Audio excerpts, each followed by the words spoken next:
आज हम 7वीं कक्षा का संस्कृत विषय का चौथा पाठ पढ़ रहे हैं।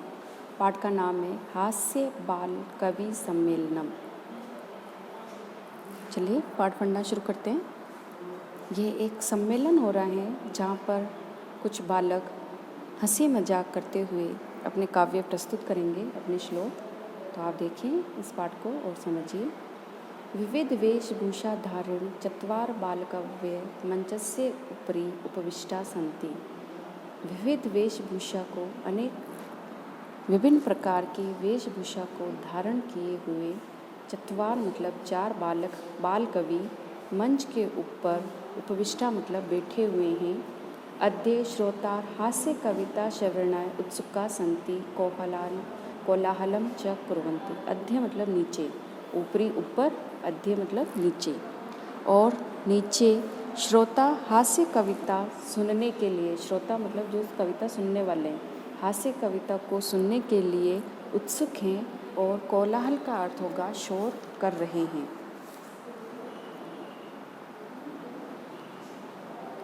संचालक जो इस कार्यक्रम का संचालन कर रहा है, अलम कोलाहलेन, कोलाहल मतलब शोर मत कीजिए। अद्य परमहर्षस्य अवसर, आज, अद्य मतलब आज, बड़े परमहर्ष का अवसर है, खुशी का अवसर है। यत मतलब कि, अस्मिन कवि सम्मेलने, इस कवि सम्मेलन में काव्य हंतार, काव्य को नष्ट करने वाले, काल यापकाश्चे और अपने समय को बर्बाद करने के लिए, भारतस्य हास्य कवि धुरंधरा समागता, भारत के हास्य कवियों में श्रेष्ठ कवि आए हुए हैं। धुरंधरा का अर्थ होगा धुरंधर मतलब कि श्रेष्ठ कवि आए हुए हैं। एही मतलब आइए। करतल ध्वनिना, करतल ध्वनि मत का अर्थ होगा तालियों से। वयम मतलब हम सब, एतेषां स्वागतम कुर्मः, हम सब इनका स्वागत करते हैं।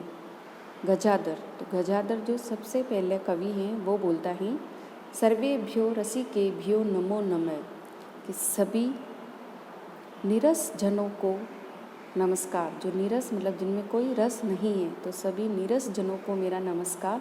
प्रथमम तावत अहम आधुनिकम वेद्यम, प्रथमम मतलब पहले, सबसे पहले तो मैं आधुनिक वेद्यम, आधुनिक वेद जो चिकित्सक हैं उनको,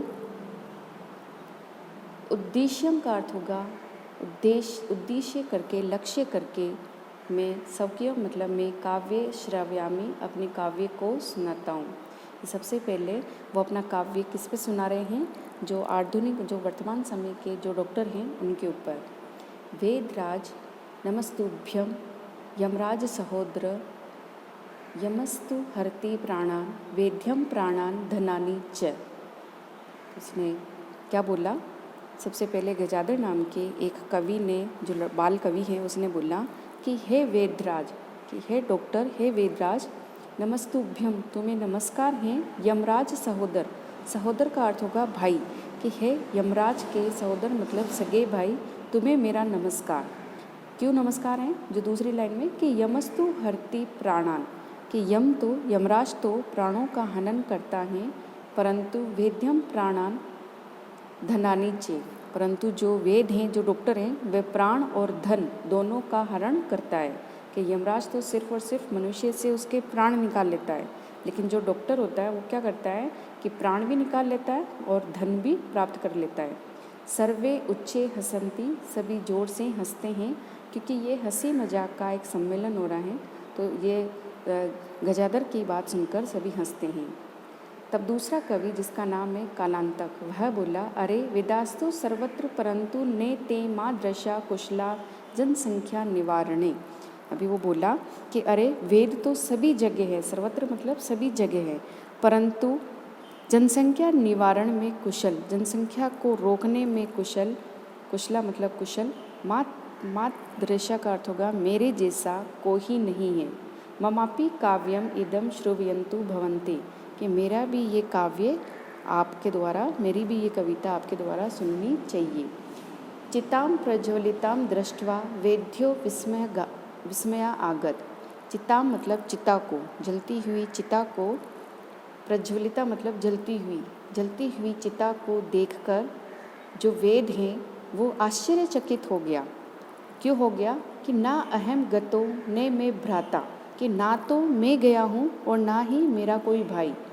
कस्यम इदम हस्तलाघवम, तो फिर ये किसके हाथ की सफाई है, क्योंकि जो चिता जल रही थी मतलब कोई मनुष्य मर गया है, तो उसके अगर वो बीमार रहा तो उसको देखने के लिए वेद बोल रहा है, वो आश्चर्यचकित हो गया उसकी चिता को देखकर कि ना तो मैं गया और ना ही मेरा कोई भाई गया है, तो फिर ये किसके हाथ की कला है, कि मतलब फिर उसको मारने वाला कौन है।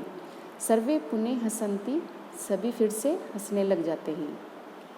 तब तीसरा जो कवि है बाल कवि जिसका नाम है तुंदिल, वो बोला तुंदस्य ऊपरी हस्तम आवर्तम, अपनी तोंद पर अपने पेट पर हाथ को आवर्तन मतलब कि फेरता हुआ, तुंदिलो अहम भो,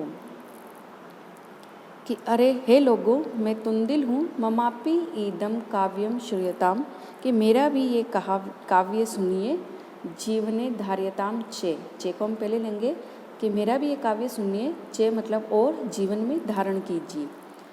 प्रादन अन्न प्राप्य दुर्बुद्धि माँ शरीरे दयाम कुरु, प्रादनम दुर्लभम लोके शरीराणि पुने पुने। प्राद अनम प्राप्य दुर्बुद्धि, कि अरे दुर्बुद्धियों, कि अरे दुर्बुद्धि लोगों, प्राद अनम प्राप्य, कि दूसरों का अन्न प्राप्त करके, माँ शरीरे दयाम करो, अपने शरीर पर दया मत करो, कि जो दूसरों का अन्न है उसे प्राप्त करके अपने शरीर पर दया मत करो। प्राद अन्नम दुर्लभम, कि जो पराया अन्न है इस संसार है, लोके मतलब संसार, कि संसार में जो पराया अन्न है वह दुर्लभ है, कठिनता से प्राप्त होता है। शरीरानी पुनः पुनः, शरीर तो बार बार प्राप्त हो जाता है, जबकि ये गलत है क्योंकि शरीर बार बार प्राप्त नहीं होता है, लेकिन क्योंकि वो मोटा व्यक्ति है और खाने का शौकीन है तो वो बोल रहा है कि अपने शरीर पर दया मत करो, क्योंकि ये शरीर तो हमें बार बार मिल जाएगा और जो पराया अन्न है वो कठिनता से प्राप्त होता है, तो जब एक बार मिल जाए तो भरपेट खा पी लो। उसका कहने का यहाँ पर ये विचार है। सर्वे पुनः अट्हासम कुर्वन्ति, सभी फिर से अट्हासम मतलब जोर जोर से हंसते हैं।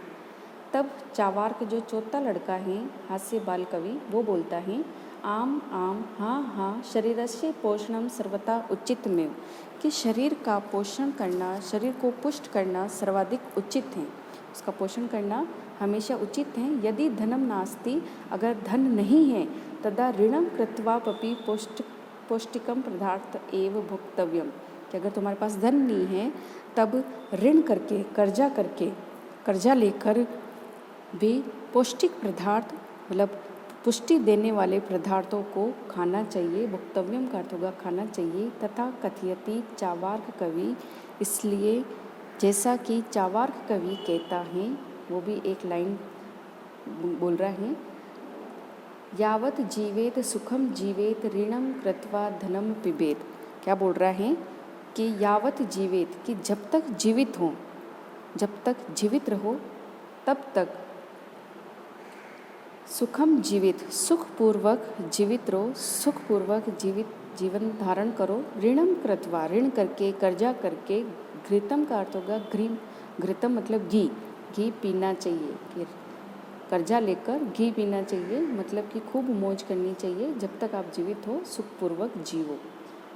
श्रोता जो सुनने वाले लोग हैं, अब ये वो बोलते हैं तरही ऋण से प्रत्यर्पणम कथम, तो वो बोल रहे हैं तब ऋण को, कर्ज को कैसे, प्रत्यर्पण का अर्थ होगा लौटाना होगा, कैसे हम उसको वापस लौटाएंगे। तब वापस चावार्क बोलता है श्रेताम मम अवशिष्टम काव्यम, कि सुनिए मेरा शेष काव्य का भाग। घृतम प्रीत्वा श्रमम कृत्वा ऋणम प्रत्यपयेजेत जन, घी पीकर, घृतम प्रीत्वा मतलब मनुष्य को घी पीकर, जने मतलब मनुष्य को घी पीकर, श्रम कृत्वा, श्रम का अर्थ होगा परिश्रम करके, मेहनत करके, ऋणम प्रत्यजेत, अपने ऋण को, अपने कर्जे को लौटाना चाहिए।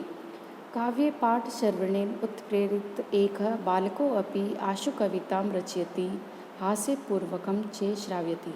अभी वो चारों जो लड़के हैं, जो बाल कवि हैं, उन्होंने अपना काव्य सुना दिया, तो काव्य पाठ श्रवणेन, काव्य पाठ सुनने से प्रेरित हुआ उत्प्रेरित एक बालक भी शीघ्र ही अपनी कविता की आशु कविता की मतलब उसने सुना और उसी समय उसने कविता का निर्माण किया, रचना की, हास्यपूर्वक वह सुनाता है। अब एक बालक भी अपनी कविता सुना रहा है। बालक बोलता है, श्रूयतां भो ममापि काव्यम, सुनिए सुनिए मेरा भी काव्य। गजाधरम कवि चेव तुंदिलम भोज्य लोलुपम, लोलुपम का अर्थ होगा लोभी, कि कवि गजाधर को और खाने के लोभी, भोजन के लोभी तुंदिल को, कालांतक तथा वेद्यम चावार्कम, कालांतक वेद को तथा चावार्क को, नमा अहम नमस्याम अहम, मैं नमस्कार करता हूँ, किन चारों को मैं नमस्कार करता हूँ, किस किस को, गजाधर कवि को, खाने के लोभी कवि तुंदिल को, वेद कालांतक वेद को और चावार्क को मैं नमस्कार करता हूँ। काव्यम श्रावित्वा हा हा हा इति कृत्वा हसन्ति, काव्य को सुनकर सभी हा हा करते हुए ऐसा हंसते हैं। अन्य चापी हसन्ति, और दूसरे लोग भी हंसने लग जाते हैं। सर्वे गृहं गच्छन्ति, सभी अपने घर चले जाते हैं।